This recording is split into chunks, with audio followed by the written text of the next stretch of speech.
Ladies and gentlemen, I'm Jim Pethokoukis of AEI, and it's my pleasure to welcome you to today's panel discussion on the subject of metascience and its impact on public policy. The topic of metascience is becoming increasingly relevant in today's world as we strive to make informed and evidence-based policy decisions.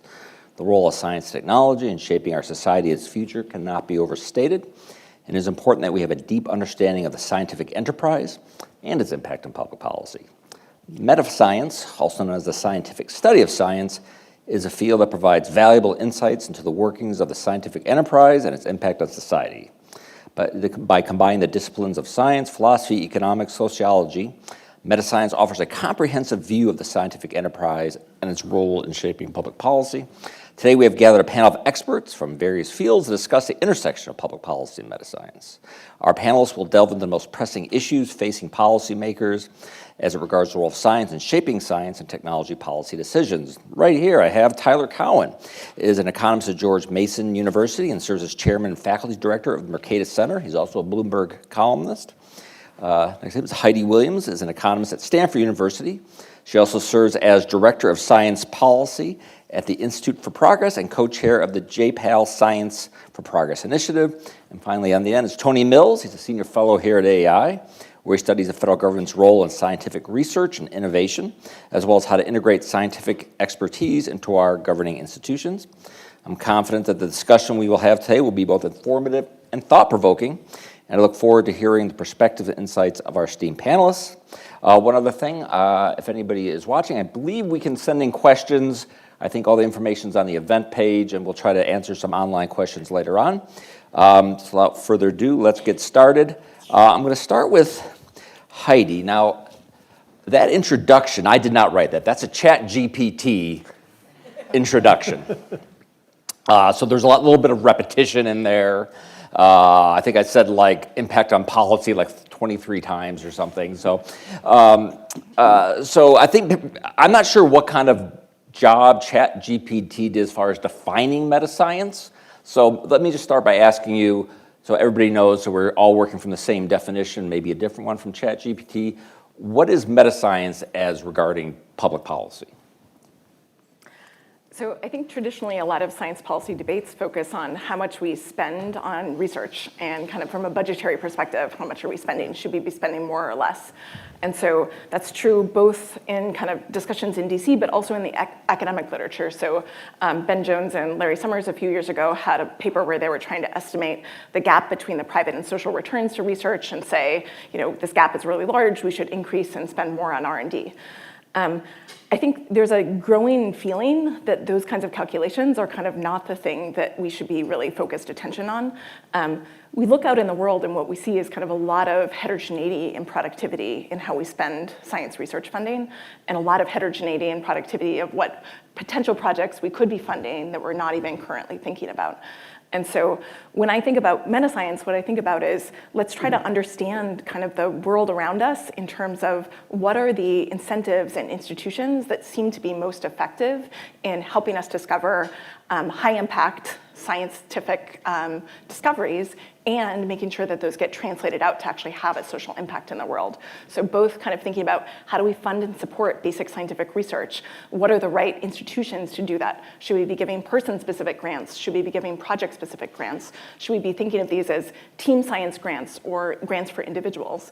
But then also on the flip side, a lot of discoveries, you know, we have reason to think kind of die in the ivory tower, so they just never make it out of universities. So we spend a lot of public R&D dollars going to universities, and then we don't invest as much effort in making sure that those get translated out and commercialized into society. So how can we look at things like university technology transfer offices? Like how can we think about complementary policies at the local, state, and federal level to make sure that discoveries that are made are kind of translated out to have a social impact?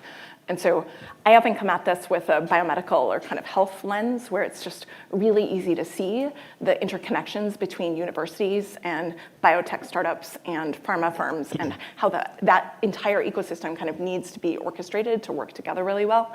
But I think that's just one lens. I think this is something where you look across sectors and we kind of have a need for more understanding of what kinds of institutions are going to be most effective. And so What I think is exciting right now about Metascience is that there are a few things in the government that kind of put in place a structure so that if you are in a federal agency and you have a motivation to want to do this work, there's kind of some scaffolding that you can grab onto to get some support and infrastructure. So like the Evidence for Policymaking Act is one example. I don't think that's going to like make this a priority for anybody that didn't want to do it before, but I think if you're kind of a mid-career federal agency person, you can kind of attach to some of these ongoing policy things and sort of have more support for the kind of work that you want to do anyway. And we can talk about it more later, but I just think there's a lot of really exciting initiatives that are being done by kind of mid-career people in federal agencies that aren't kind of the people that you would pick out of the organization chart, but that are really like being incredibly ambitious about trying to say, we can do a better job and we can kind of improve how the social impact of our funding works. And I just think that's really exciting. That's amazing. That was telling me I should stop talking. Right. Well, that's a much better definition than I had with ChatGPT. So I guess well done you. That's I think we've seen the limitations of generative AI. Tyler, I know you've written a lot about the Great Stagnation, and it seemed at least up to recently, people trying to explain it, they explained it by saying all the great inventions have been invented, and the ones we're inventing now are only kind of pretty good inventions. Maybe maybe the problem is we stopped spending on science research the way we did during the space race, or maybe we had too many regulatory explosion in the 70s. To what extent, though, do you think how we do science and how that impacts science productivity, do you think that has played a significant role in sort of the relative stagnation of productivity growth and economic growth in the economy over the past half century? First, a tip. When you ask ChatGPT a question, ask for an answer in the style of Heidi Williams. It will be much better. For sure. I think There's a commonly noted productivity slowdown in the Western world starting in 1973 that I and some other people here have written about. I think one neglected factor behind this slowdown is just the destruction of the German language speaking and Central European scientific world, which starts in the 1930s, culminates in World War II. On top of that, you have the Holocaust. The fruits of science take a long time. So if you're entranced with AI, that is ultimately the result of someone earlier having come up with electricity, Tesla, Edison, others. So before the 1930s, Central Europe and Germany is by far the world's most productive scientific area. And which factors organizationally were behind those successes? To me, that feels dramatically understudied. But you have a 10, 15-year period where essentially all of that goes poof. Some of it comes over here to the US, a bit to Great Britain. But that's really a central event in the 20th century. You can't understand 20th century science without thinking very hard and long about that event.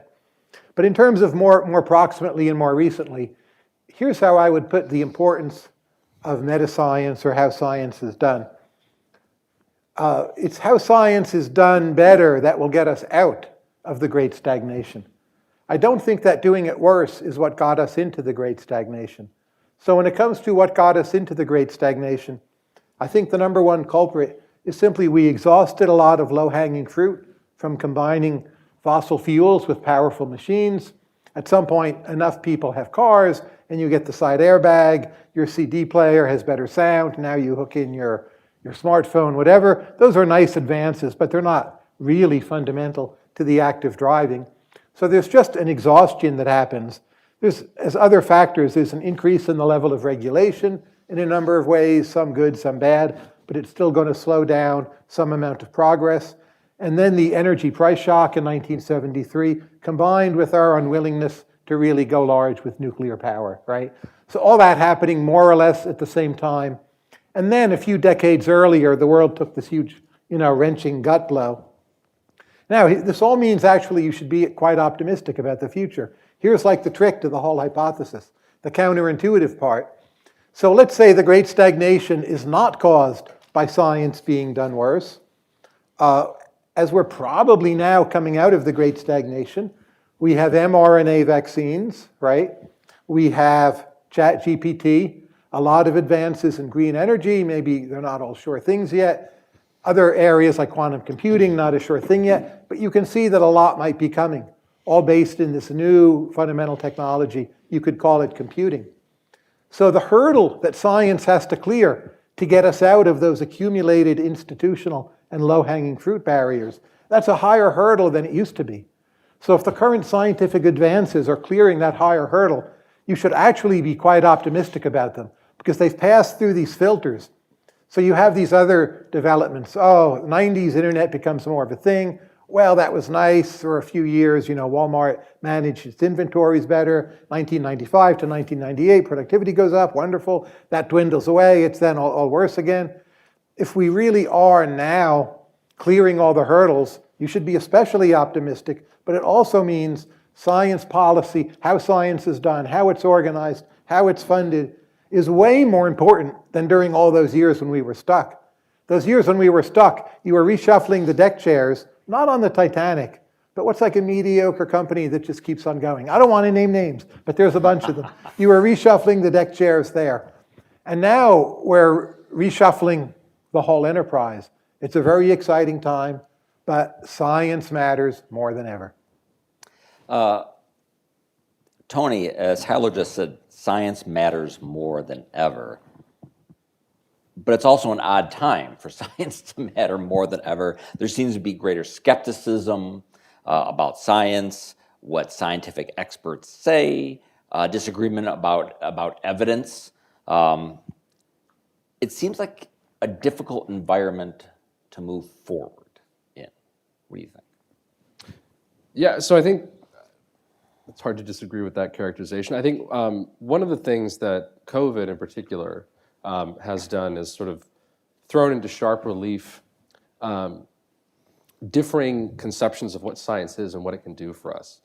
So on the one hand, during the pandemic, science has become, we've looked to science for answers, for policy answers, but also to help us do things like develop vaccines.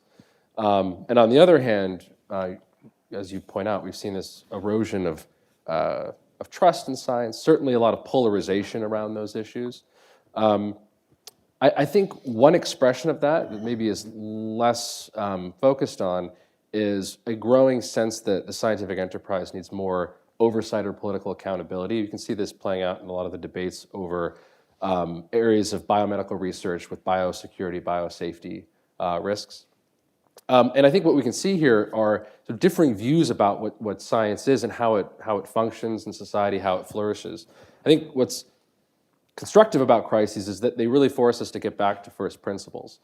And I think one way forward is to sort of lean into that, right? Try to clarify some of our underlying assumptions and conceptions about what science is and what it can do for us. I think this is particularly important in the case of metascience and some of the larger questions that Tyler was raising. So I think often in our political discourse, we have different sorts of conceptions of scientific progress that are operative. And they inform, sometimes implicitly, the way we think about the problems that we face as a society, the problems that face science, and so what kinds of policies we might need. So I would point to maybe three different conceptions that I think are discernible in our political discourse, and that I think inform how we think about reforming the scientific enterprise.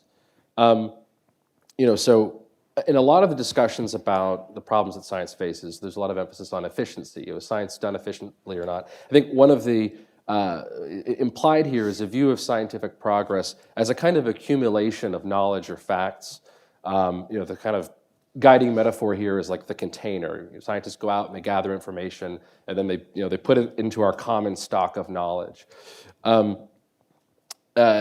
What's notable about this view of science is that it's a fairly linear, gradualist kind of process. It's also potentially finite. We could, in theory, gather all the bits of knowledge or fill up the container to stretch the metaphor. But there's another conception of scientific progress, one that we might think of as a kind of Kuhnian conception after the philosopher historian Thomas Kuhn. According to this idea, science progresses through periods of profound conceptual innovation and change. And so while there may be moments of relative stasis or equilibrium where scientific progress looks a lot like going out and accumulating knowledge, these moments are interrupted by crises where prevailing theories, paradigms as Kuhn called them, break down and rival theories spring up, challenge the prevailing consensus, and then ultimately take their place. And so we have revolutions. And these can happen at different levels and at different timescales and within different fields. What's notable about that view and its contrast with this first one is that that process, first of all, the accumulation of knowledge takes place through paradigms. So we need theories in order to go out and interpret the world and gather information. And then this process of paradigm shifts over time is potentially infinite, right? So if we gather all the low-hanging fruit, to borrow Tyler's metaphor, in one paradigm, if we have a fundamental conceptual revolution in our core scientific theories, that the new paradigm will pose new challenges and new problems, and this process could, in theory, go on forever. But I think there's a third conception that often is at work in how we think about scientific progress, and I think we see this a lot in the political debates around COVID, actually. And this is a view that sees scientific progress less about the internal mechanisms by which science makes discoveries, resolves crises, but rather sees progress in terms of science's outputs, its practical effects, its contribution to economic growth, to technological innovation, to helping us solve political, social problems. And this kind of view sees the crises that science faces and the solutions to them as coming from outside of science, right? So social needs, economic needs, et cetera. I think depending on which view we have about science, and I'm not necessarily endorsing one or the other here, just sort of pointing them out, I think it's going to inform how we think about policy and practical solutions. So just, for example, if we take this sort of accumulationist view, science is a process of accumulating more knowledge, we might be inclined to think about getting more progress by making that process of accumulation more efficient, more transparent, more productive.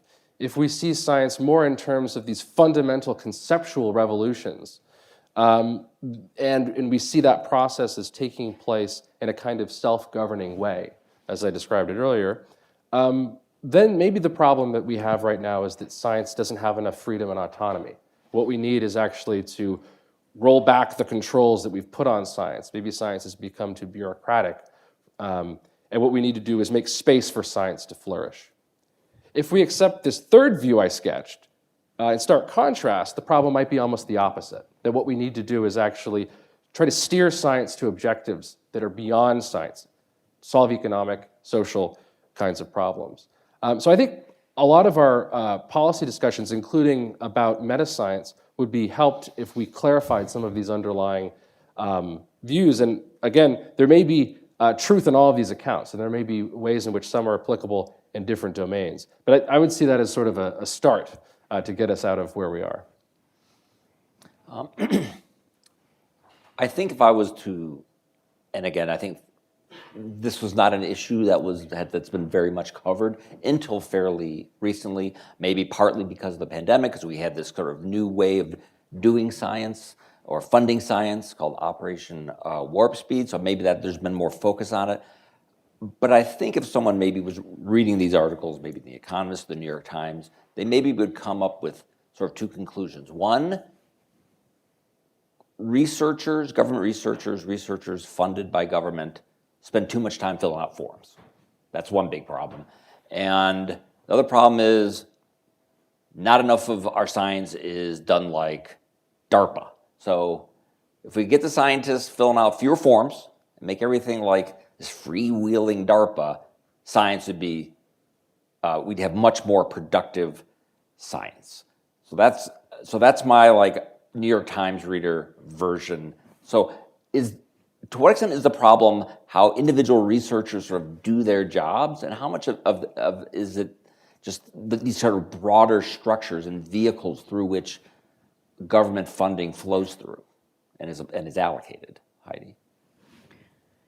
Yeah, so I guess I see two kind of parallel tracks of Metascience, one of which has received almost no attention, but both of which I think need a lot more work. So one is just, there's some incredibly low-hanging fruit on the process side that people normally don't even think of as research questions, but that absolutely we should be thinking about. So a good example is the patent office was like very concerned that if you applied for a patent without a lawyer, so if you were what's called a pro se applicant, that you were just very disadvantaged in the process. And one easy example of that is that almost everybody that files for a patent gets rejected on the first round. But if you have a lawyer, your lawyer tells you that's not really a rejection. That's just an invitation to basically resubmit. But if you don't have a lawyer that tells you that, it looks like you just take the rejection and kind of assume you should go away. And so they did this incredibly nice randomized study where they randomized assistants to pro se applicants. And it looks like that really increased the likelihood that they got a patent. It was also effective in reducing gender gaps. That's not kind of funding novel science. It's just improving the process by which the existing system works for the people that are trying to use it. Another example is, the normal timeline that people refer to is it takes 18 months between when you file your NIH grant and when you actually get the money. And anything we could do structurally to kind of shorten that timeline, which I want to be clear is largely out of the NIH's control and would kind of require some larger interventions, like that would just be a first order gain. Like people are applying for research they want to do now, not a year and a half from now. And so those are not like interesting existential questions about like, are we funding the highest return science? They're just, we have institutions and we can improve their processes, and how can we do that? I do think that then kind of with this DARPA thing that you teed up, there are these kind of more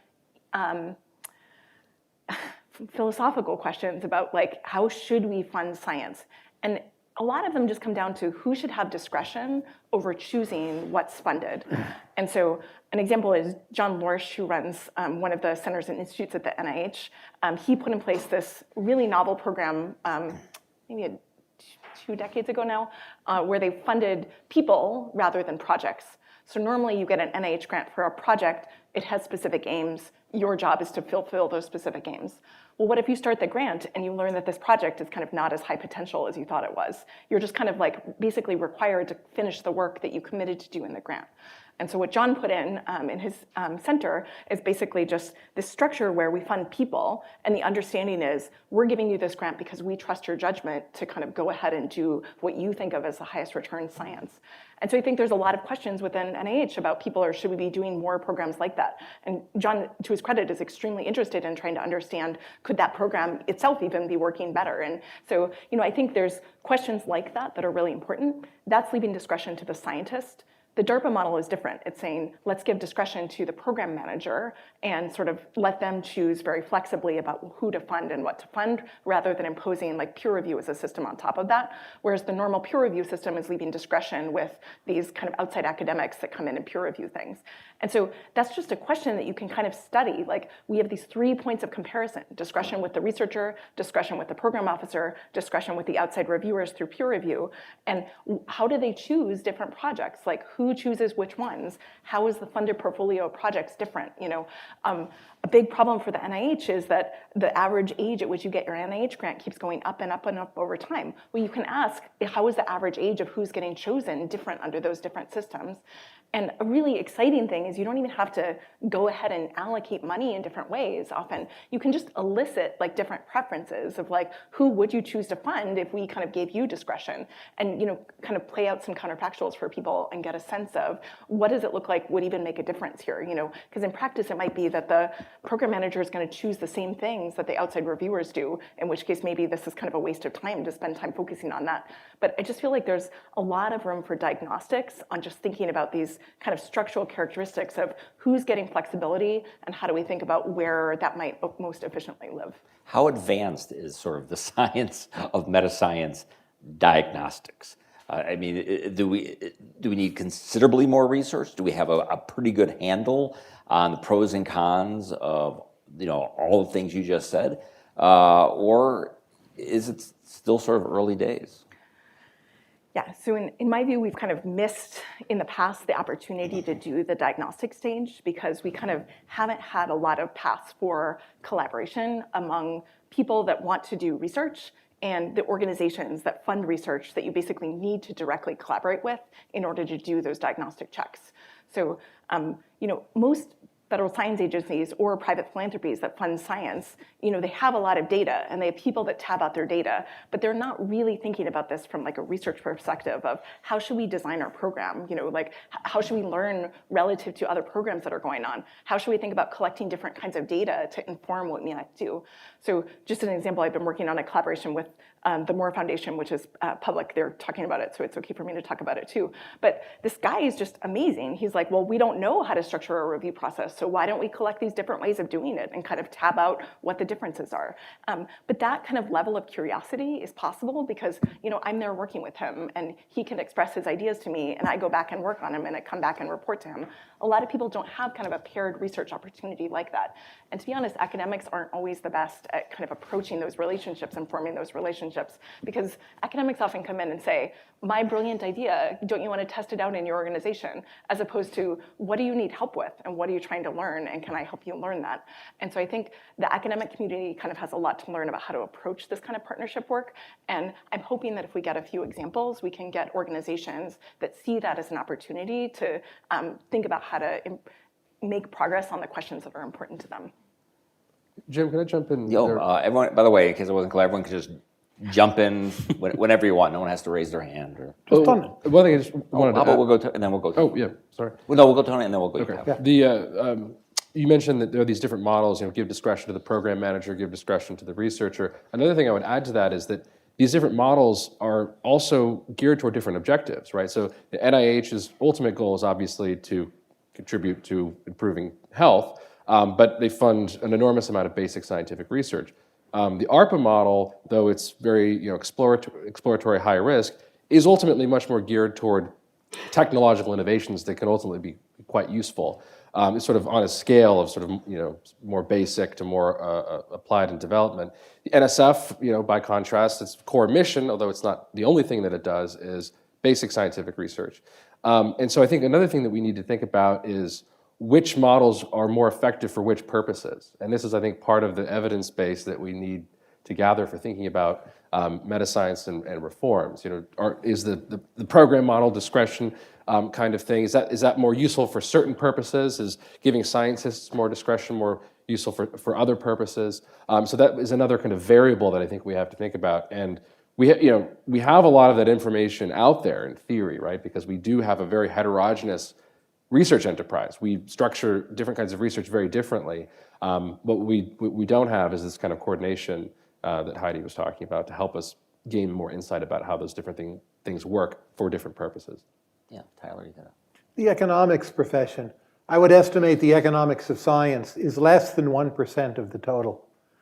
I think it should be at least 10% of the total. We actually call it, for those of you who know, the solo residual, like where ideas come from. It's residual. That's crazy. It's the most important thing in an economy. And we talk about it as some kind of residual rather than studying it. Huge oversight, no excuse for that. But in terms of policies for science, a few simple points. Best policy for science is just more immigration into the United States. High-skilled maybe, but just flat out more immigration. Second point, and this is really more for the private sector than the public, but I think still 13 to 19-year-olds are grossly underrated.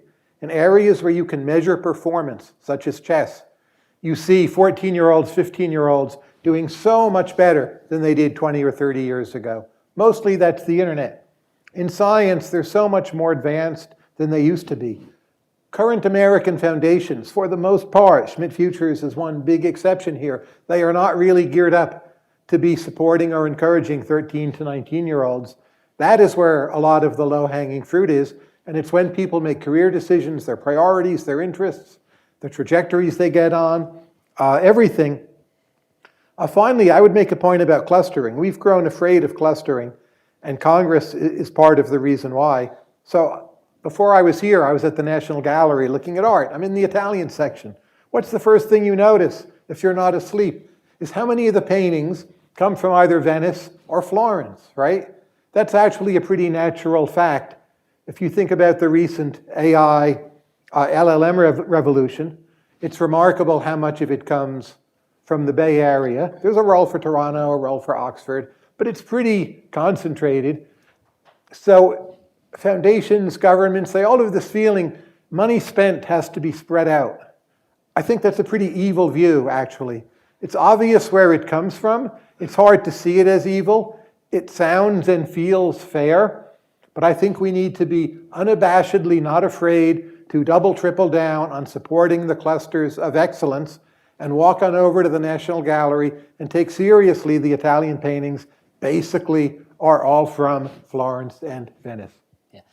If I told my chat GPT to pretend it was Tyler, it would absolutely talk about visiting like a museum of art as an answer to a question about Metascience. That's perfect. I mean, you've been involved in during sort of the worst of COVID and sort of this fast funding grant process. So when you see how government funded enterprises do science, do you see that as enterprises that are not efficient? Do you see them as enterprises that are too slow, or do you see them as enterprises that just aren't adventurous enough, or that are too conservative in their risk taking?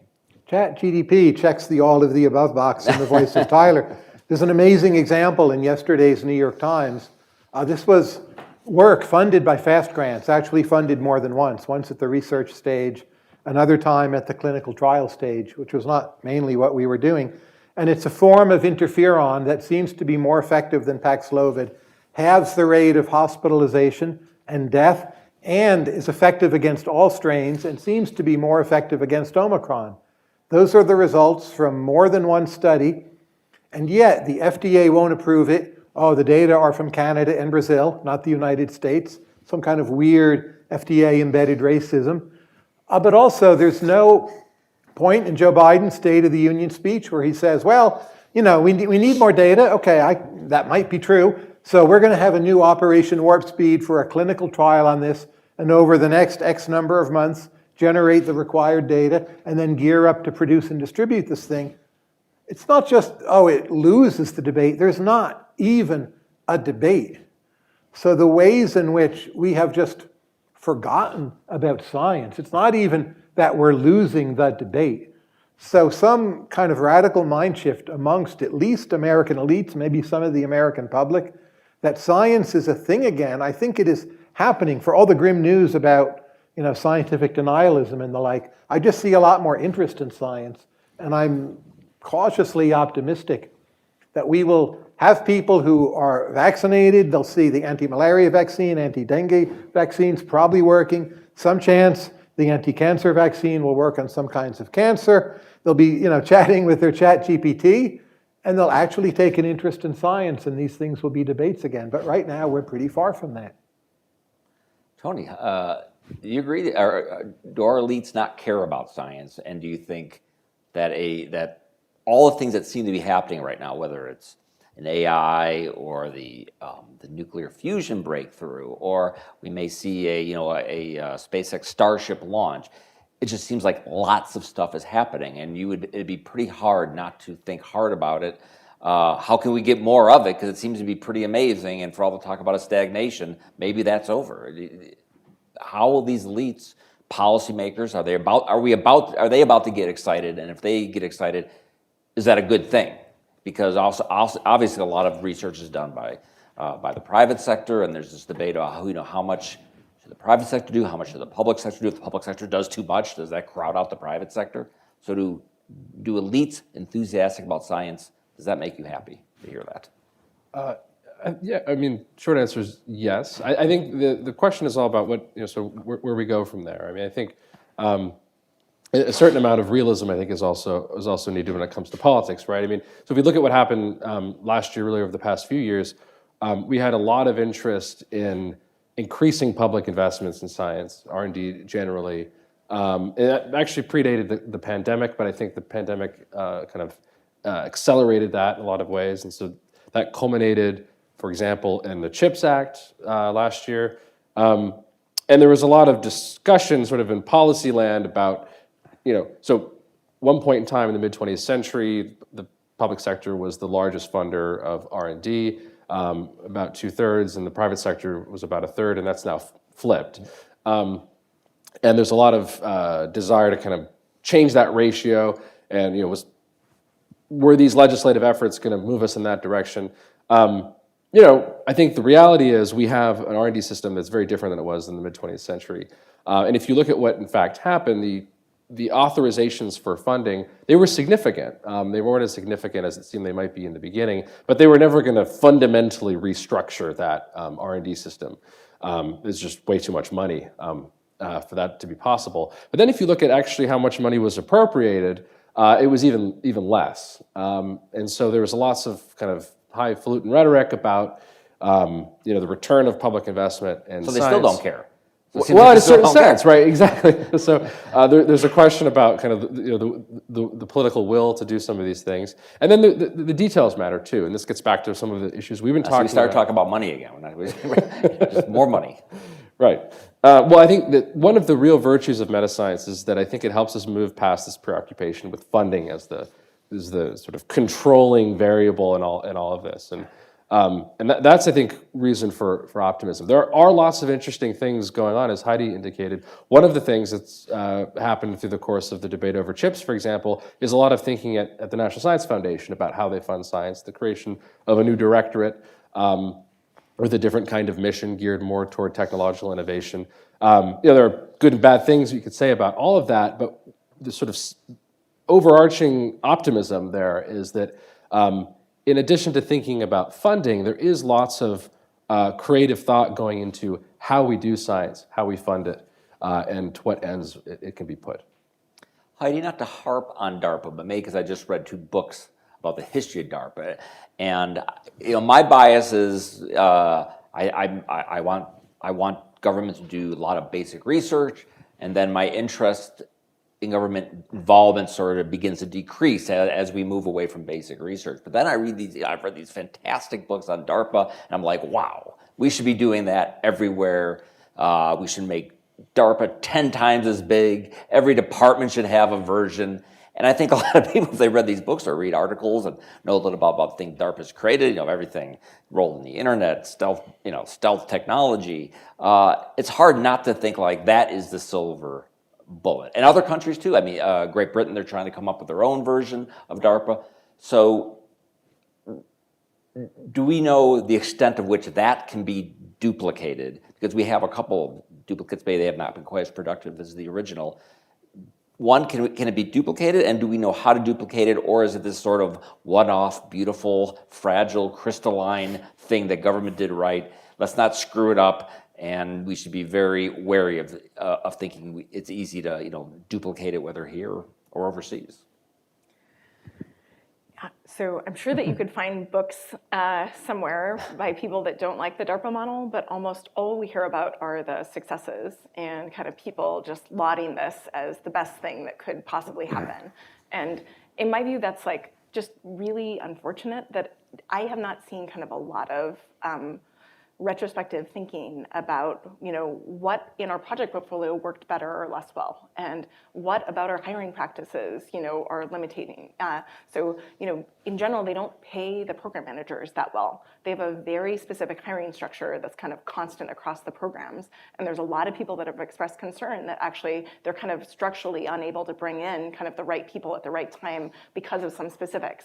But it seems like the model is just kind of so successful that people kind of haven't even taken the opportunity to kind of reflect on opportunities for improvement.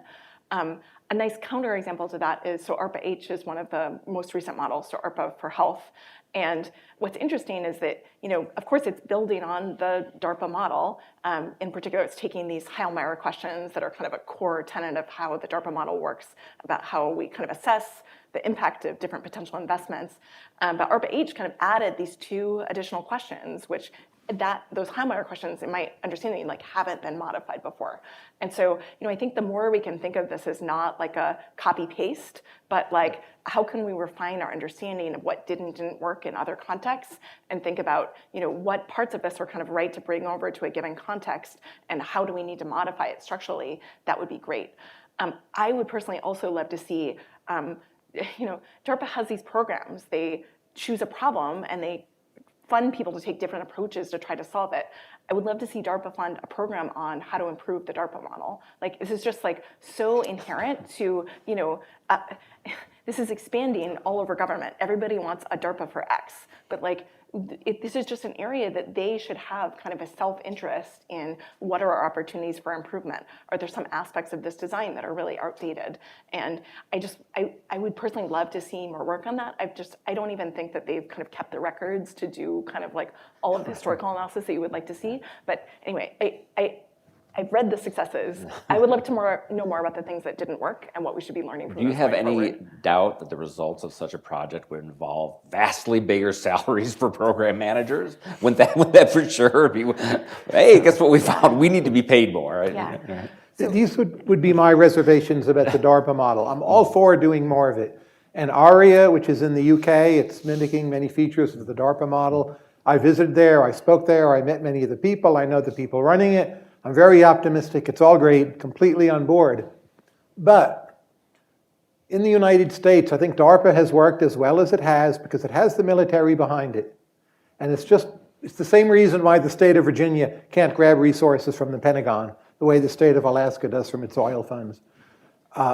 You lose a lot of political debates to the military no matter what. So insofar as you multiply DARPAs, they're not going to have the military behind them in the same way. Still probably is worth doing, but that would be a cautionary note.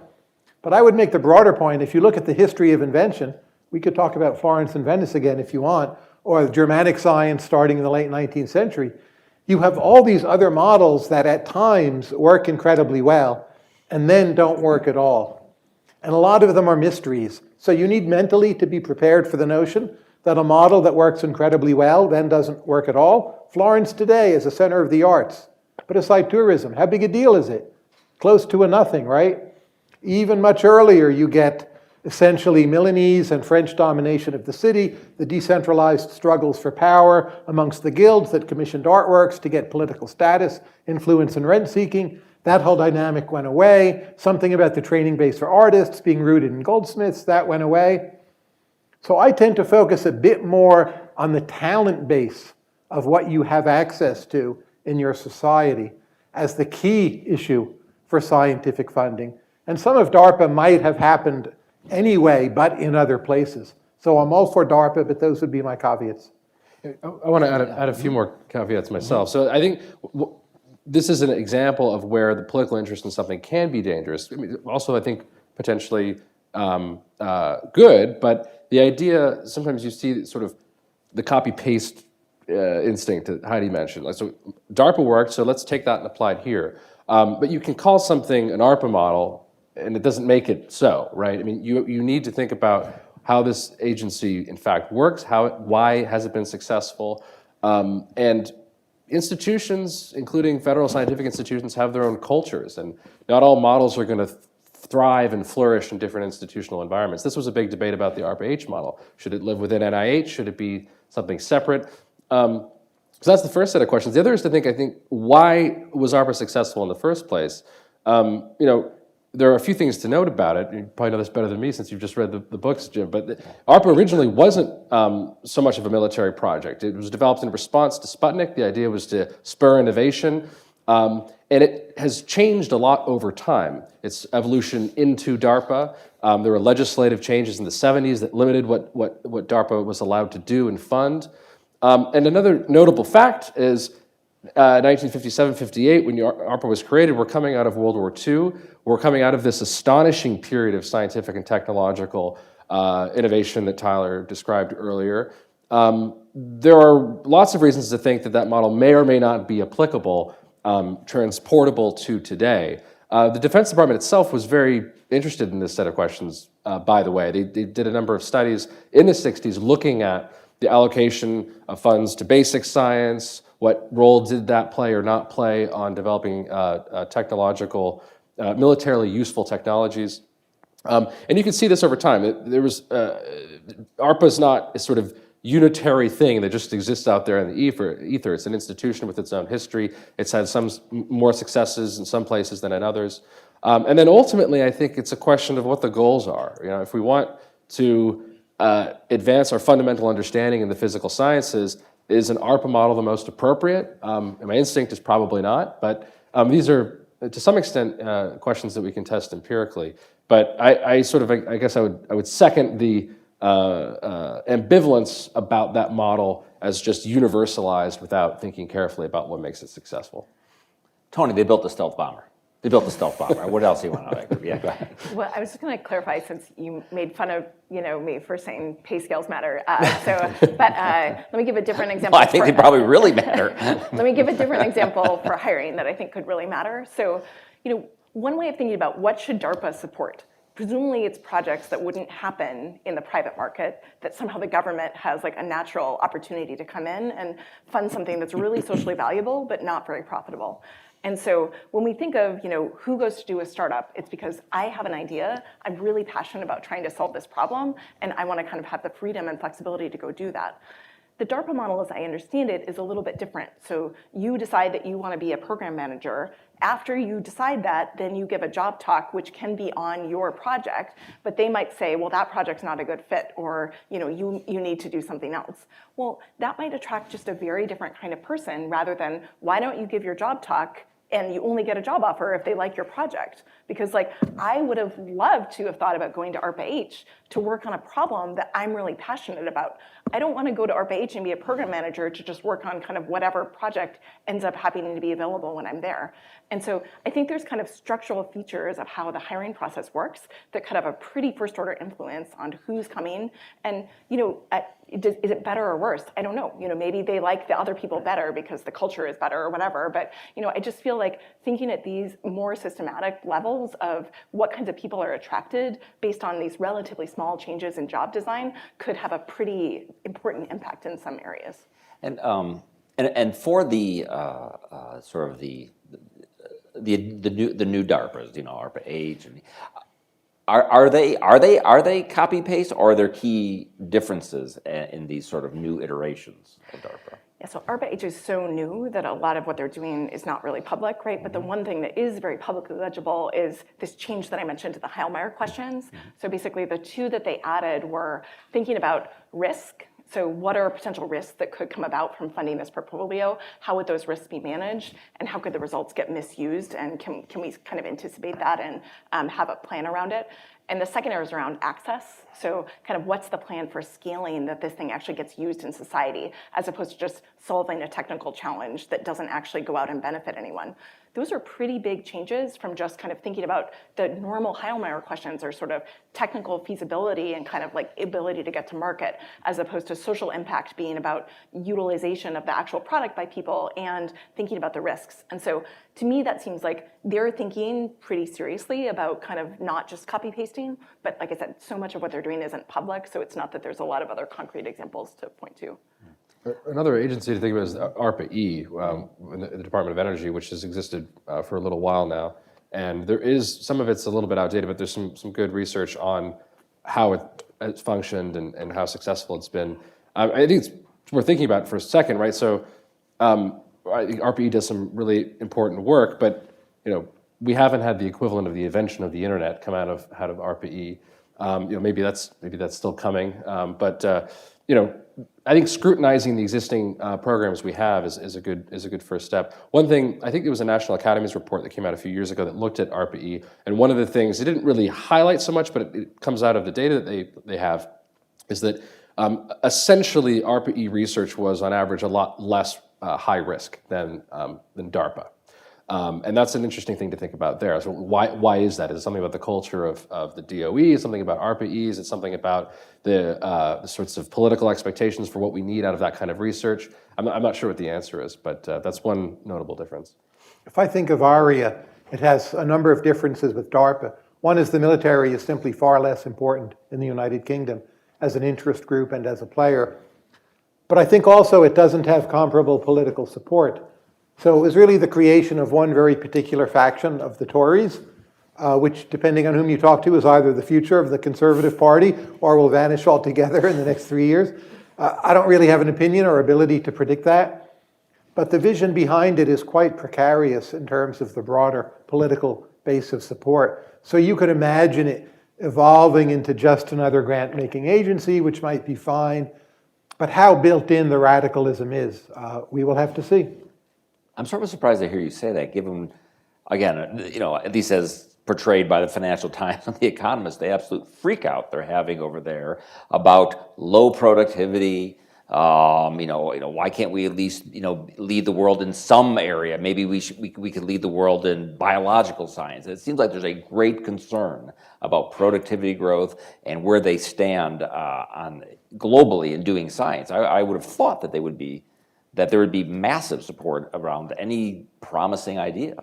I'm no expert on their politics, but what I see is in the United States, many places are now moving in a YIMBY direction. And in Great Britain, nowhere that I know of is moving in a YIMBY direction.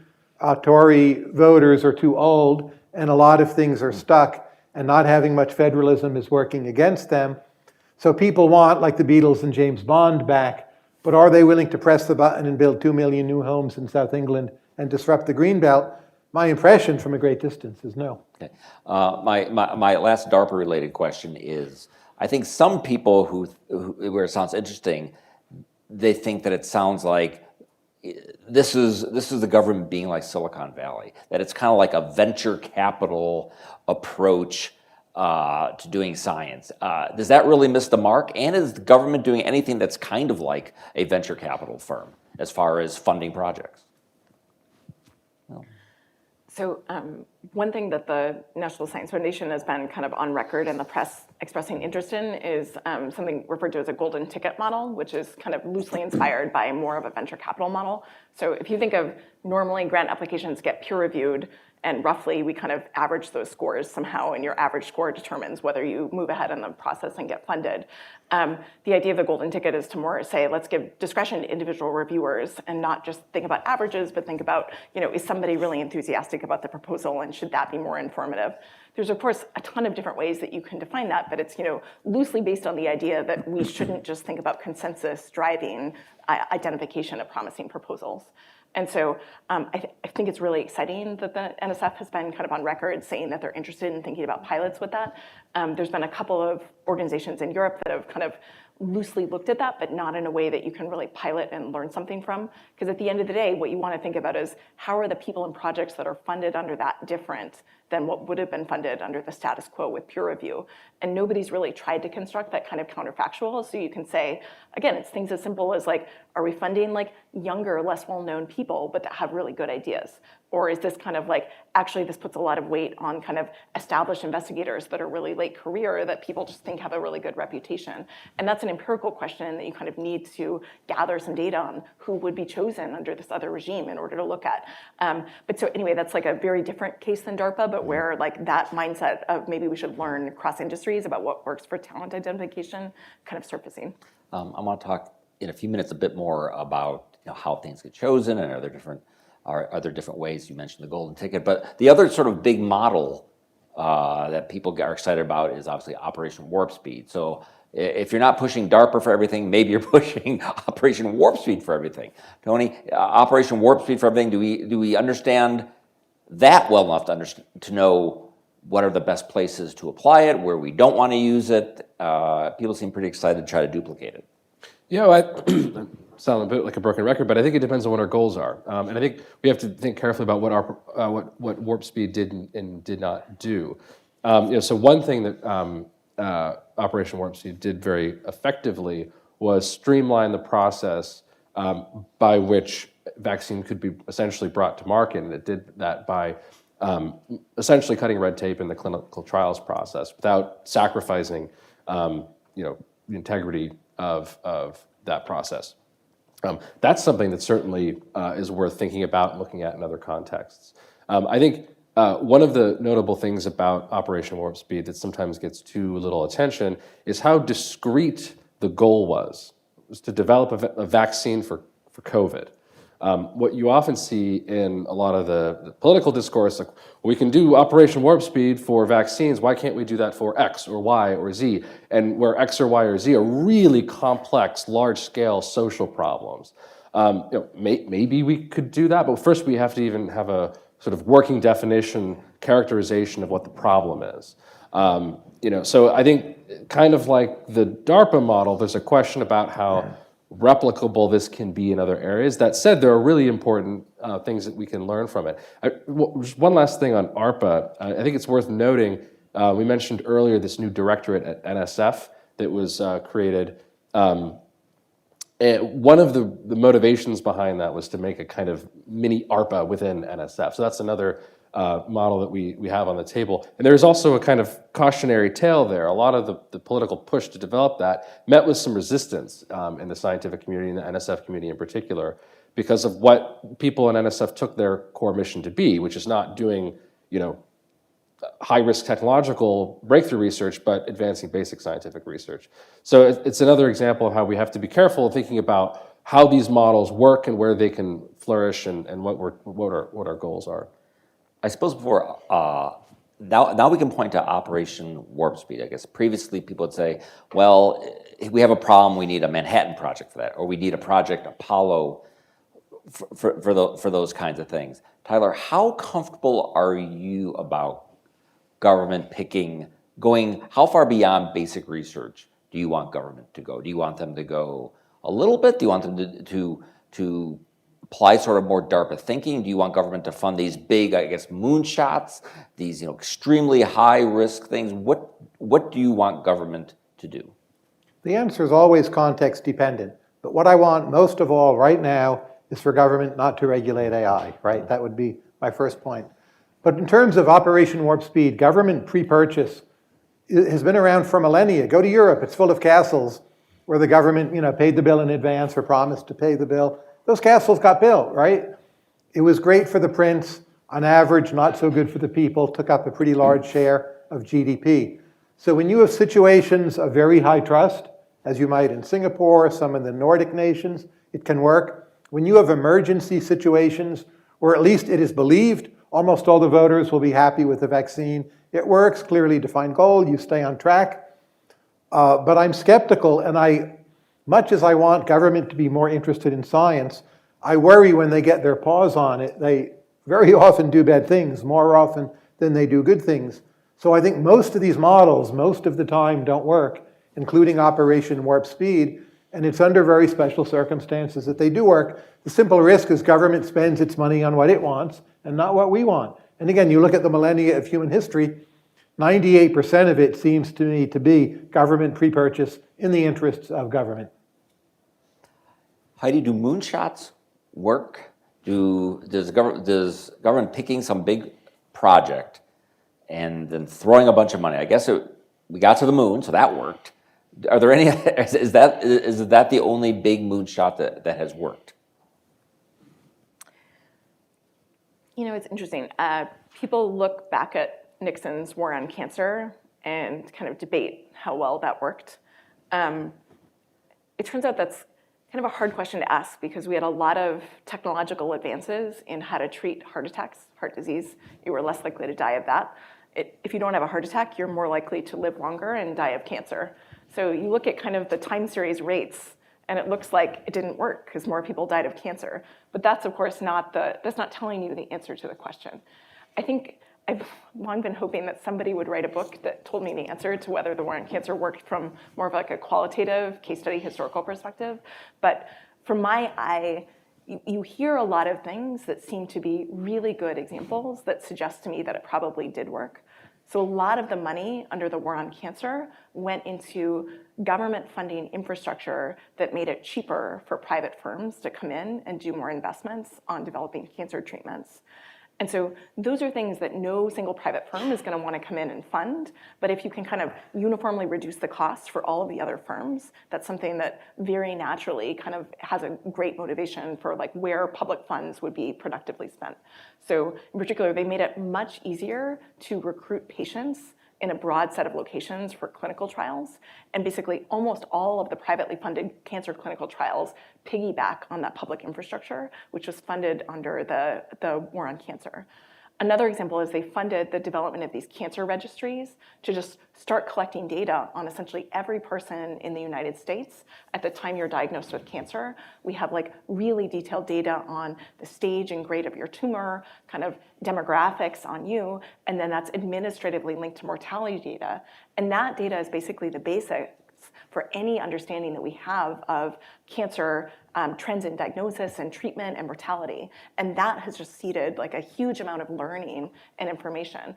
And so these aren't very glamorous investments. It's not like funding, astronauts to go to the moon, but it's almost like that infrastructure, I think, laid the groundwork for what I suspect was actually a huge amount of productivity improvement in developing treatments for cancer. And again, that's in contrast with if you go look for papers on did the war on cancer work, they generally say no, but I think that's because we kind of missed the big picture because we got such an improvement in heart disease mortality. And it's a hard thing to kind of dissect that historical case study, but my hope is that some historian that has better qualitative research skills than I do will eventually make a case about which way the cards fall on that. The expenditures are quite small, so the chance it worked is pretty high. But my worry is as you keep on replicating, gearing up, that you make the pie so big that it all becomes politicized. And how far you can do that in the world of science. Similar question in arts funding. Even if you think what we're doing now is great, and by the way, I don't. But if you multiplied it by 10x, per dollar, it would almost certainly be worse. And even with vaccines, like one of the biggest successes of all times. But the result has been this strange politicization of vaccines in a way that's quite negative. So I think that's the constraint, not in the partial sense, does it pass the cost-benefit test? Most of the time it will. But how far you can push it before you kind of spend down the political capital of science itself. I think it's also worth thinking about the differences. So a lot of the investments you're describing might very well be worthwhile, but a war on cancer is sort of interestingly different than putting people on the moon or coming up with a vaccine, right? What is a war on cancer? What's the goal? Is it to defeat cancer? Well, what does that mean exactly, right? It's a sort of ambiguous objective. It doesn't mean that there's not a lot of important work to be done, in biomedical science there. Whereas, the Apollo project put a man on the moon. It's a very discrete objective. You either do it or you don't. Same with developing a vaccine or building a nuclear bomb. And I think that I share some of Tyler's reservations about taking the model of putting people on the moon or building a nuclear bomb and trying to universalize that to solving any kind of social problem that we have. So Vannevar Bush, who was the science advisor during World War II, who oversaw the Manhattan Project, he said this in the post-war decades. He said, one of the downsides to the success of the federal R&D enterprise during the war was it perpetuated, I'm paraphrasing Bush, the illusion that any problem can be solved by just getting a bunch of scientists together and throwing a bunch of money at them. And this is coming from the person who knew the value of being able to do that, right? That's almost exactly what his agency did during World War II. It was extremely effective, lots of discretion given to scientific researchers and scientific institutions, and they accomplished extraordinary things. But what I think Bush was really attentive to is that not all problems are amenable to that kind of solution, and that kind of project is not always replicable. One other thing I would point to, I think this is clear about mRNA vaccines and also the Manhattan Project. Those projects didn't come out of nowhere, right? There were deep reservoirs, if you prefer that metaphor, of scientific knowledge that were already in place, right? So mRNA work in the basic science had been developing since really the 50s and 60s. We couldn't have just decided to invent an mRNA vaccine for COVID if we didn't have deep scientific knowledge about mRNA. Something similar could be said about developing the atomic bomb. That project took place at a moment when quantum physics, nuclear physics, was developing and accelerating at a truly astonishing rate. And a lot of that predated by decades and decades, the project that Vannevar Bush oversaw. That's not to take away the value of that kind of organization for doing certain practical problems, but it's not necessarily replicable if we don't, for example, have basic conceptual scientific knowledge that will allow us to make those practical innovations. To be clear, the moonshot I was talking about was building a big space elevator, so not actually a war on cancer. Two parts of, as we're going to open up some questions in just a few minutes, but two parts of this whole process.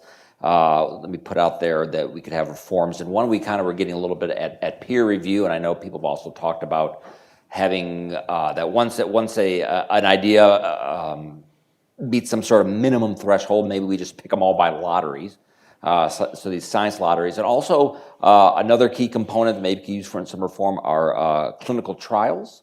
So any thoughts from anybody on either of those things, science lotteries or other ways to reform the peer review process, or clinical trials reforms there? Anybody on those? One thing maybe I could add to the list is we talked earlier about the paperwork issue, the bureaucratization of science. I think this is a place where, Heidi made the point earlier that a lot of the problems that we have, it's sort of low-hanging policy fruit. It's not deep philosophical questions about how science is organized. It's, does it really make sense to have, multiplying different processes for researchers to have to go through to apply for grants at different federal agencies or within different federal agencies? Are there more or less simple things that we could do to simplify that process? I think the answer is yes. I mean, I think we have to be sort of realistic about the fact that bureaucratization is a problem that plagues a lot of institutions, including universities. It's not purely a federal governmental problem. So there may be limits to what federal policy can do there. But I think there are some sort of simple fixes that are on the table. The other caveat I would have is that, some of those regulations, at least in their motivation, are quite sensible and reasonable. Some areas of research we do want to have controls on, whether it's biosecurity, biosafety, research on human subjects. The idea that we want some sorts of controls is not prima facie unreasonable. The question is, how does that process actually work? And I think that there's a lot of room for improvement there without really even thinking that innovatively about different models. It's sort of simple, boring stuff, getting the political will to do it and getting the coordination across agencies to push those through. I would internationalize more. So United Kingdom has a greater ability to run certain kinds of trials because they have an NHS and they gather a lot of data. Whether you like that system or not, it seems to me we should free ride upon it more. They're hard pressed for money. We should sort of hire them to do some of our work in a way that doesn't happen now. And in essence, pre-purchase clinical trials from them done in a faster way. You could imagine other countries such as Singapore, maybe not in a position today to do this, but you can imagine them getting there more quickly than we ever could with our thicket of laws and regulations and federalism. And just cut a deal with Singapore. Here's your money, do the trial, get back to us when you're done. We'll accept your results as valid, no FDA-based racism. And do it that way if you can't win the domestic battles. Yeah, so I think I agree with Tyler. You also could come on an FDA-based racism. Whatever, if you want to get to it, you don't have to get to it. Just I agree with Tyler on the importance of kind of reforming clinical trials. I personally, in my view, that's like one of the lowest hanging fruit, like most important things that we could do. So if you look at the costs of clinical trials per patient have just been skyrocketing, and like half the time that it takes to do the clinical trial is just recruiting patients. And so that's not about how safe and effective the drug is. That's just like, there is a process improvement, whereas if we could put some infrastructure in place to recruit patients more quickly, like patients would get their drugs faster at no trade-off for safety and efficacy. And so there's things like that that I think we could do. And like, I have one paper kind of showing that firms are just incredibly sensitive to like, yeah, if you make the trials cheaper, they do way more of them. And at least in the context that we were able to study for cancer, it looks like those trials that we get and the drugs based on them are incredibly socially valuable in terms of like survival for cancer patients, like improved tremendously. And so the social value of that is just really, really high. But for some reason, we've just been like really unable to have these like coordinating mechanisms to make progress in that area. And so one area of uncertainty that I'm really concerned about is the internationalization aspect that Tyler brought up. So for the first time recently, the Food and Drug Administration rejected a drug on the basis that it was done in a foreign population without having previewed to the firm, we're not going to accept that trial in advance. And so it's one thing, you could say the FDA should or shouldn't require domestic trials, that's fine. But we shouldn't let firms kind of do a trial in expectation that you're gonna get that drug approved and then tell them at the last minute that we're not gonna accept that trial.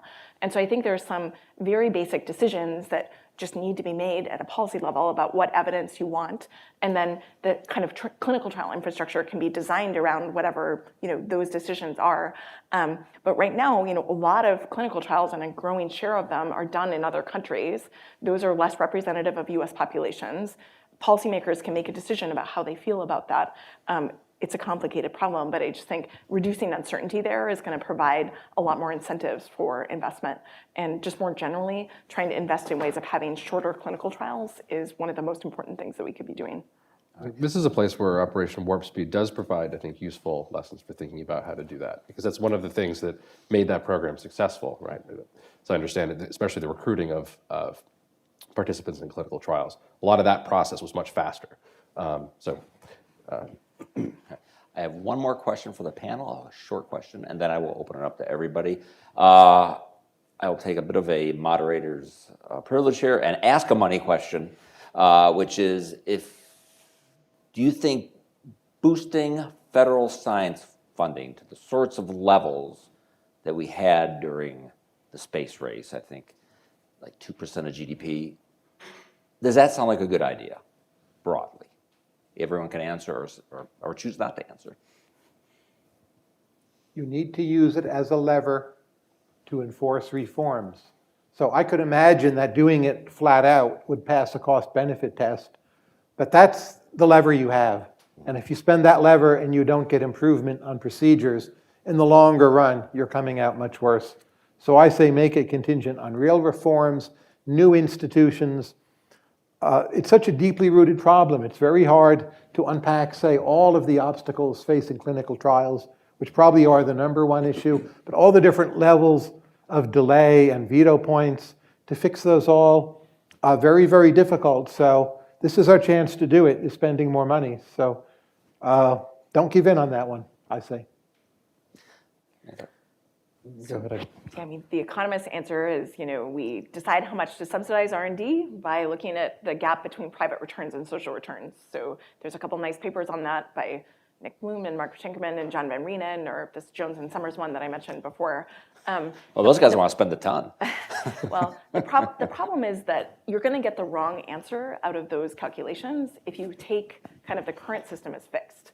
And so I'm just much more interested in how can we make the current system more productive, and that might mean that we'd have enormously higher returns to R&D investment later. But right now I just feel like that debate is kind of not the right place for us to be spending time.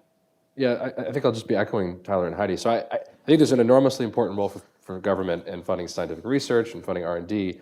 I think it's also important to note we spend an enormous amount as a country on R&D. I mean, astonishing quantities of money, both including in the public sector. It's a smaller percentage of the overall R&D expenditure, but it's still been going up over time.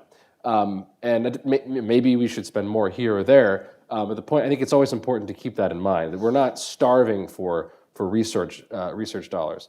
And so the question really becomes whether funding, the joke is always that any problem, scientists will say the answer is more funding, right?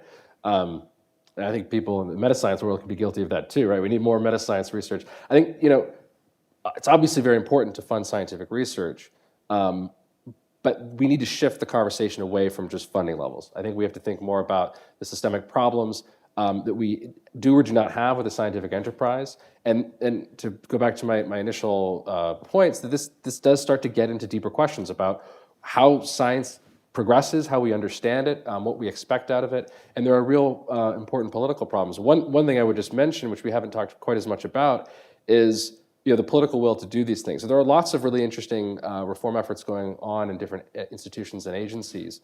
But I think it's also important that we have what political scientists call boundary organizations. It's not simply NIH looking at reforms that they can do to their own programs and then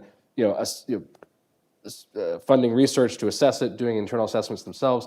We want outside stakeholders to do that assessment work as well. And there's a challenge with political will. I mean, if you look kind of in recent legislative history, Congress has at times done things to try to make progress in certain areas. Agencies don't always do what Congress tells them to do, or they do other things, right? So there are real questions about where the kind of the pressure to make change will come from. The OSTP in the White House, for example, is really interested in a lot of these problems, but they don't have the ability to just go tell NIH or NSF to do something.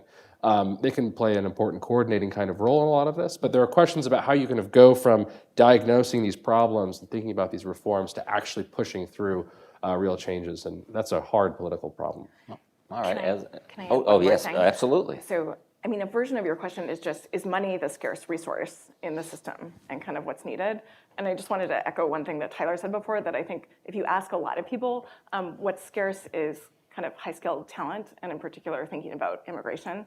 So a really nice set of papers, if you want to look at them, are Ruchir Agarwal, who's at the IMF, and Patrick Gallet and Enoch Nguli and some co-authors, look at kids that grow up in different countries that all take this International Math Olympiad score. And you can kind of see if you get the same score, but you're in a low-income country versus if you get that same score and you're in a high-income country, what's the probability that you kind of go on to make these contributions in mathematics later in life? And it just looks like you're kind of conditioning on talent is the same, but opportunity isn't. And then they have a nice follow-up paper where they look at, well, what happens when those people get an opportunity to move to the US?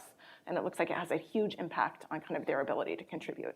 And so you have these just really nice papers that paint a picture that global innovation is higher when people are allowed to match with the places where they're going to be most productive.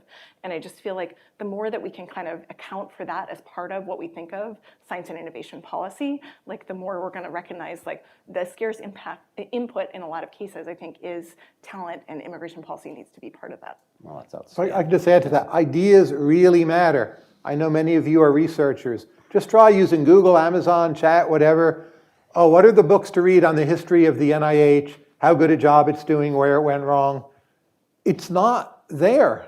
So on the ideas side, there's so many parts of this puzzle to be solved, but we all need to get our acts together on the ideas side and create a body of work. It should have diverse opinions, but make this really a thing, an obsession, a major deal for all of us, because this is the solar residual. It's the way societies create higher standards of living, more opportunities, and more personal freedom. All right. Do we have questions? Well, a hand raised directly. I'm pointing to the gentleman in the blue and the white and right there. Thanks very much. This is a great panel. I'm Jeff Alexander. I'm with RTI, the Research Triangle Institute. I'm actually an R&D program evaluator.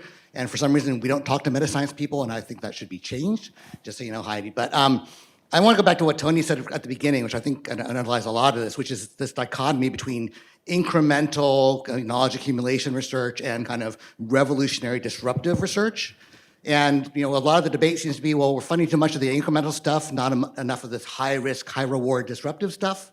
And my perspective, if you look at a portfolio, if we only funded disruptive stuff, we'd be in trouble because we would actually never learn anything.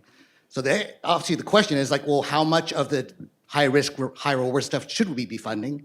And my problem is I don't think anybody's actually ever defined what is high risk in scientific research, because we actually don't have any way of measuring that.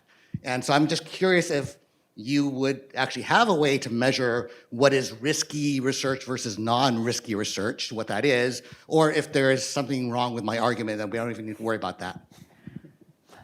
So I can give one great example. So Adam Russell, who's worked at IARPA and DARPA and ARPA-H, has thought a lot about risk-taking. He's gotten really a lot of experience in the ARPA model, where the whole model is we're doing high-risk research. So he's now back at University of Maryland starting this program called Infer, which is basically trying to institutionalize ways of using forecasting to actually measure these things, which we think of, again, it's like people think of them as like this very philosophical question about risk. But it's not that hard. You have a portfolio of projects. You can say, well, how likely is it that those are going to succeed at different benchmarks? And what's the value if they do succeed? And then it's very easy to write down, maybe some part of our portfolio needs to be things that are kind of safe bets. Some parts should be risky bets. And you can kind of think of different organizations choosing a different share of their portfolio or different kinds of risk tolerances. And so I think it's really exciting that you talk to people at agencies, and a lot of them are interested in, is forecasting kind of a tool that could help us think about that portfolio analysis in a more rigorous way? Because I just feel like if we're talking about risk, but no one's measuring it, and in practice, it looks bad for you as a program manager, if you fund programs that don't work, like that's just inherently set up for failure. Whereas if you work in an organization where you feel like it's really valued when you have shots on goal that were worth taking, and not that you're judged on whether the thing that you tried worked or not, I think that can really change people's mindsets about what kinds of research they're willing to undertake. And so, but step one in that, like you said, is measuring, and I think that's a really important area to think about going forward. Gentleman right here, right in front. I don't have to bring that mic all the way to the front. I'm Bob Hershey. I do research in technology program evaluation systems for the various agencies. One of the things that I found seems to really work well is to get a system for each agency's program based on their mission and finding criteria and weights of the criteria for that particular program, and have people doing the appraisals and program choices who know the business and get their general agreement on what are the criteria and the weights. And then going through the whole list of what is proposed and arraying them and funding the ones highest scored first and just following them through. But it's all based on knowing the technologies and finding the truth and getting a transparent system that people agree on. Did you have a question? Yeah. How does a system of criteria and weights fit in with what you were talking about? Yeah. So I can give an example, but I don't want to be the only. I don't want to Well, if you monopolize the have a time. crackerjack example, we'd love to hear it. So among the things that the new National Science Foundation TIP Directorate was doing is they did something which, as best I know, is kind of a new model this fall, which is they funded a study group with some academics to kind of meet with them every 2 weeks in the fall. And so it was open, it was funded by a grant, so it's all public information, and there's like a paper that's gonna be written up about kind of the topics we discussed, so it's all, for the public benefit. But what's interesting is they were like, we're starting up a new program. We know at a high level what we want to do, but translating that into goals and objectives is actually like challenging. They're trying to do regional innovation investments at the NSF. That's not normally what the NSF is doing. And so I think it was actually just quite novel for them to be so open as to say, we want to have kind of an opportunity to discuss with people who have more expertise than we do in kind of assessing these kinds of programs. What kinds of criteria should we use to assess the applications? Who should the reviewers be? How should we think about supporting the people that our grants fund? And I just thought it was awesome to see kind of an agency openly want to engage with kind of learning from people that had done that work in other contexts, and also people from the academic literature side to kind of bring in insights. And so as far as I know, other agencies haven't done that. And of course, it might be most important when you have a new program that's kind of very unusual for an agency. But I just think the more that agencies kind of feel like they have the opportunity to say, we have uncertainty over how to translate our high-level goals into implementation goals, and kind of having that be an area for open discussion, I think many good things could come from that. And can I just add also, I think the point about the missions of the agencies is really important too. I think the political process through which the directorate at NSF was created and the CHIPS Act was passed, that all could have been a lot more constructive. I think if Congress, frankly, had done more legwork on the front end, really working with NSF, talking to the people there, figuring out what would make sense, rather than sort of coming up with a project inspired by ARPA and sort of foisting it on the scientific community. And there was lots of pushback against it, and it was rooted in this idea that you have to understand what the mission of this agency is, what it can do. Maybe it needs to be broadened, tweaked, or whatever, but you can't really have institutional reform unless you're working closely and constructively with that institution. And so that's sort of a cautionary tale to my mind. Over here, that gentleman right there. Yep. Mm-hmm.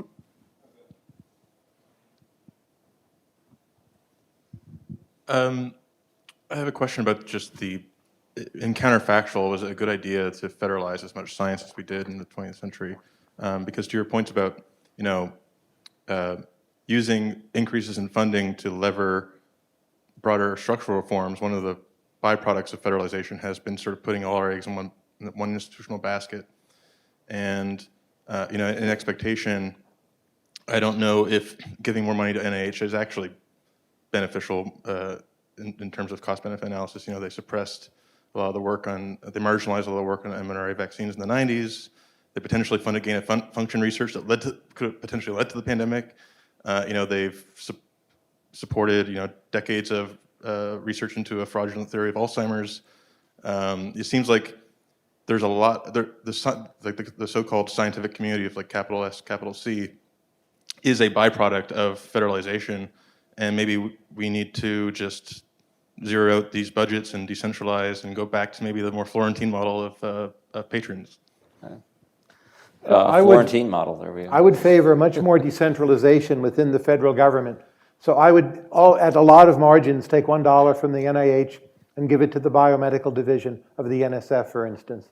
Those two, to me, seem to be out of balance.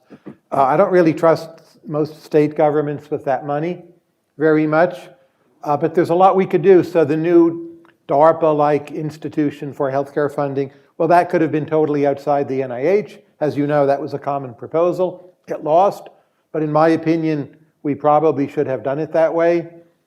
So if we just got rid of the federal role, I don't think private patronage can carry that much of a burden with the same kind of time horizon and semi-certainty of planning.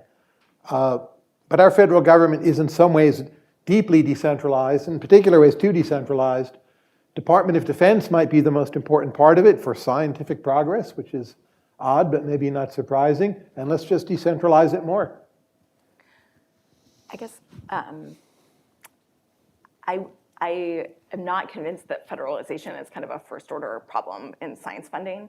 And just to give an example, when people complain about the National Institutes of Health, the NIH often gets blamed for things that are kind of problems across the gamut of kind of what's going on. So it's like peer review as an institution has problems.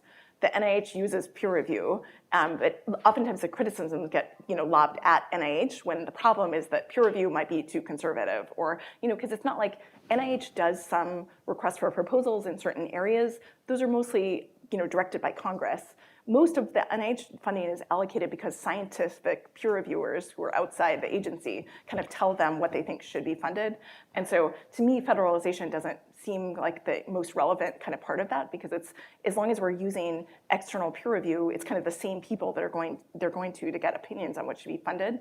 But I'm open to being convinced otherwise. Can I just jump in too? I have sort of two comments in response to that question. I think first is to say that, well, I think you're right that it's difficult we shouldn't underestimate the impact that federalization process, which really began in the late 19th century, has had on shaping the character of science and its institutions. I agree with that. But one thing I would just sort of disagree with is, I don't think it's putting all the eggs in one basket. I think we have an extremely pluralistic federal scientific system. And I think some of the difficulties we have in doing federal science policy is we think very monolithically, just like there is science policy, but we have lots of institutions with different missions, different histories and cultures that operate differently and more or less effectively in different ways. But the other thing I wanted to say, which is maybe seem a little out of left field, but it resonates with something that Tyler said earlier.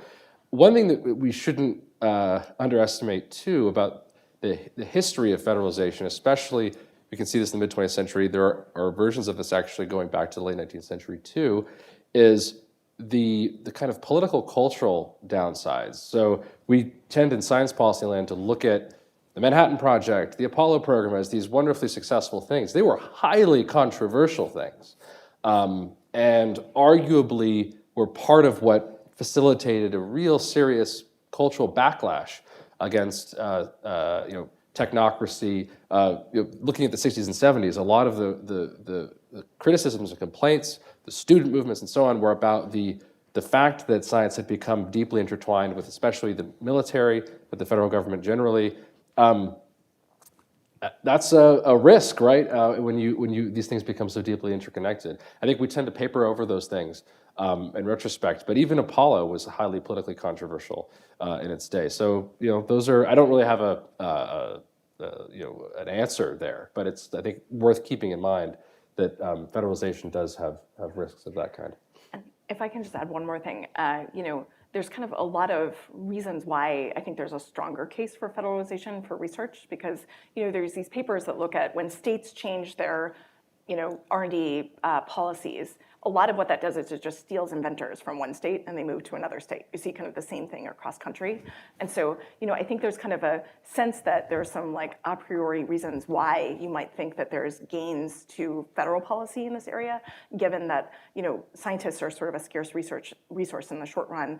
And, it's the same thing that we see internationally for patent box tax credits. Like basically firms just like move to where the tax credit rate is better. But, that's not increasing global R&D unless that's somehow taking advantage of agglomeration externalities, that like they're actually more productive in that area. But we don't have a lot of reason to think that the firms, the countries that have kind of the best agglomeration externalities are the ones that are setting their patent box tax rates the best, So I think that the question of federalization should also be interpreted in like the context of these studies about kind of what are the real effects of policies, and are we just shifting around where people work, or are we actually getting the right people matched with kind of the most productive locations for them to be working? Right. I think we have time for one more question. I'm going to put a lot of pressure on y'all. Make it short and sharp.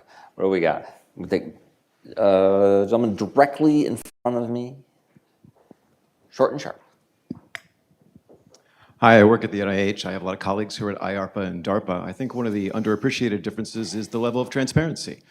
Every NIH program officer is very incentivized to avoid bad press. At IARPA and DARPA, they just don't have that level of concern. So my question is, especially for Tyler, as both a funder and an academic, how do you weigh the trade-off between being fully transparent about your mistakes and your successes, as well as versus being able to have some discretion over what you share with the public to avoid controversy?